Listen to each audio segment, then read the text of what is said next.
Automatas and quick strikers are now looking really strong in patch 14.24. So let's break down how to play them, what items and augments to look out for, and also take a look at what flexibility we have to make sure we're always fighting for those top spots. So this comp today is our Autobots comp, which uses a full Automata team with Nocturne, kog'maw and Malzahar as our main carries, and Blitzcrank is going to be our main tank. The strength of this comp comes down to its flexibility, with a few different ways to play it depending on which augments and items you find throughout the game. The main weakness is if and when you do decide to commit here, if you get heavily contested and can't hit your 3-star carries or 6 automata, you'll find yourself feeling much weaker than expected. The full comp uses Malzahar, Ambessa, Blitzcrank, kog'maw, Nocturne, Twisted Fate, Akali and Amumu.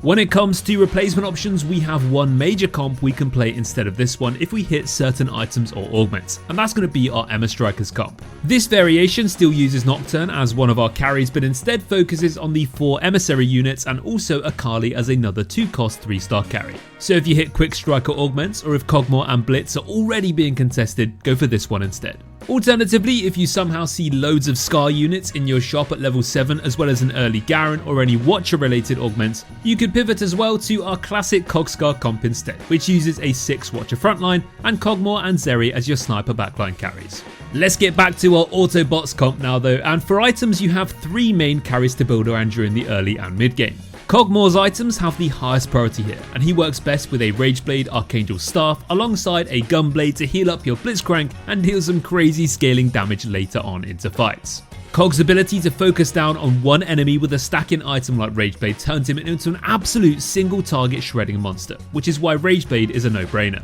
You can also use a Gambler's Blade if you get it from an augment, or slam a Static Shiv or a blue buff if you can't find the perfect components. Nocturne is going to want the crit combo of Infinity Edge and Hand of Justice to deal tons of damage and heal it all back up at the same time. But by far his best in-slot item you can go for here is Rapid Fire Cannon, with the extra range allowing him to cut through enemy boards from a safe distance. Other great artifacts on him will be Sniper's Focus or Fishbones, but if you don't have any of these you can also slam BT, Quicksilver or Edge of Night, but really try and get that Infinity Edge if you can. For our main tank here we have Blitzcrank, and he wants items to help him solo tank in your frontline. This means Gargoyle Stoneplate is obviously a great option, but then we'd also recommend going for Ionic Spark and Crown Guard because his shield scales with AP, so rod component items are perfect. If not though, just go for general tank ones like Warmogs, Steadfast or Dragon's Claw.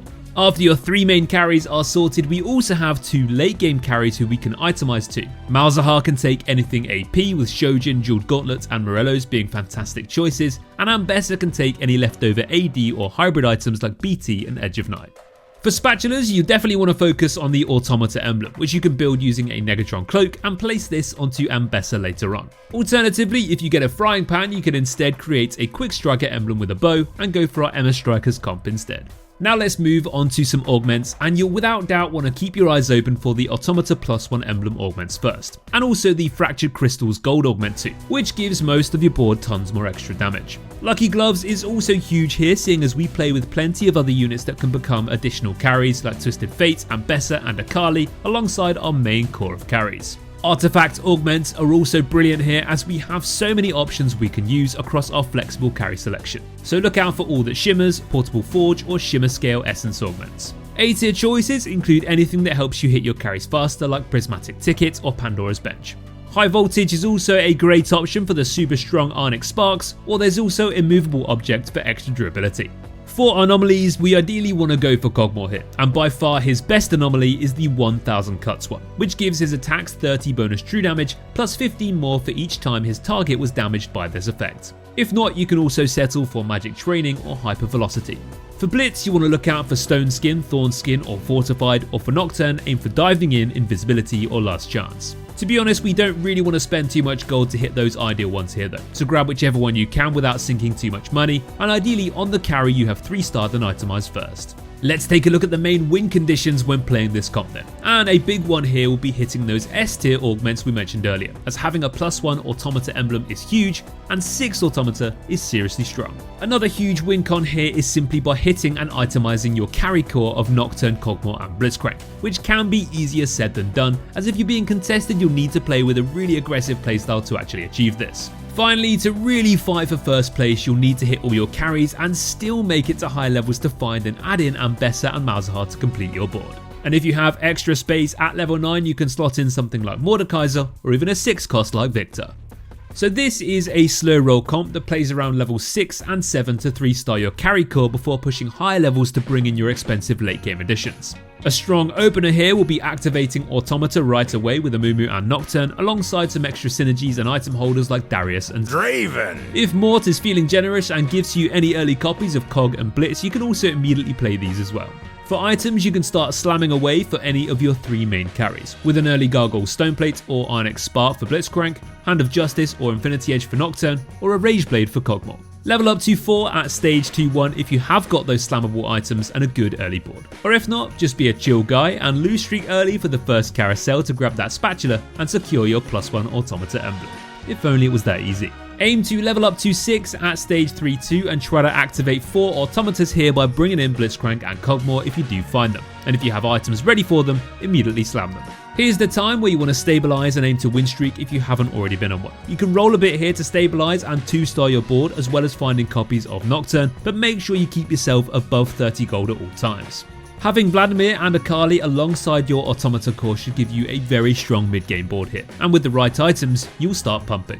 If you are unfortunately being contested though, then you may need to start considering playing aggressively here to find as many copies of Nocturne as you can, with the aim of ideally being close to 3-starring him before pushing for level 7. And remember that level 7 is actually our main priority here, so don't donkey roll your life away. Level up to 7 at around the end of stage 3 and start slow rolling here to 3-star your kog'maw, Blitzcrank and finish off Nocturne too. Your playstyle here will depend on how hard you're being contested, as if other players are aiming for the same units, you're going to have to play pretty aggressively to hit before it's too late. Focus on itemizing your trio of carries here, and then it's time to get ready for the late game. As soon as you have successfully 3-starred your 3 carries, now you can add in Ambessa and Malzahar as soon as you find them at level 8. Finding Malzahar is extremely important as he's the key to activating 6 automata. So if you're struggling to find him at level 8, try to push for level 9 instead to increase your chances. 2-starring Ambessa and Malzahar will be your final objectives in the late game, but once you've got these and have an extra spot at level 9, you can immediately place in any 6-cost units, or aside from that, fill in a 5-cost fill unit like Mord. For positioning, we're going to have Blitzcrank in the front line leading the line by himself, with Amumu and Ambessa just behind him. Akali and Nocturne will also take the row slightly further back, as especially if Nocturne has an RFC, he'll shred through enemy boards here. If you don't have any ranged artifacts for Nocturne, place him 1 hex to the front on the edge, as long as kog'maw will take the same corner spot behind him. Twisted Fate will take the opposite corner as a bait unit, and Malzahar will sit somewhere in the middle. And that will give you everything you need to know on how to win with our Autobots comp. Make sure to check out the comp guide in full over on our website and follow along step by step with our in-game overlay. Good luck guys, and have fun.